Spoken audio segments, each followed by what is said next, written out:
मैंने 10 साला मोहब्बत में बहुत ज़्यादा उतार चढ़ाव देखे, पर हम दोनों ही अपनी मोहब्बत पर कायम थे। मैं इंग्लैंड शिफ्ट हो गई थी और दोबारा पाकिस्तान जाकर रहना मेरे लिए बहुत मुश्किल था। वो खुद भी शादी के बाद इंग्लैंड शिफ्ट होना चाहता था, लेकिन उसकी अम्मी को ये बात बिल्कुल मंजूर नहीं थी। जब भी बात मंगनी तक आती तो कुछ ना कुछ होकर बात वहीं रुक जाती। इन 10 सालों में ना उसकी ज़िंदगी में कोई आया और ना ही मेरी ज़िंदगी में। फिर एक वक्त आया जब मैं थक सी गई, जब मुझे पता चला कि उसकी अम्मी उससे रोज़ लड़ाई करती है कि तुम उसे छोड़ दो और कहीं और शादी कर लो।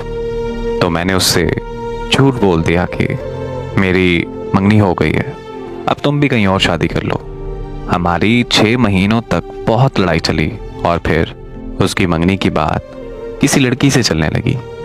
मुझसे बर्दाश्त ना हो सका और मैंने उससे सच बता दिया, लेकिन वो नहीं रुका और उसने मंगनी कर ही ली। मैंने फिर भी उसकी बहुत मिन्नतें की, यार 10 साल की मोहब्बत है, प्लीज़ तुम कुछ करके वापस आ जाओ। पर वो मेरी कोई बात मानने को तैयार नहीं था। फिर उसने अपनी शादी की तारीख बताते हुए कहा कि तुम उस लड़की को सब सच बताकर शादी को रोकना चाहो तो रोक लो। पर मैं अब शादी से मना नहीं कर सकता था। तब मैं बिल्कुल खामोश हो गई और आखिरकार उसकी शादी हो गई। मुझे समझ ही नहीं आया आज तक कि हम में से आखिरकार कौन गलत था, मैं या वो।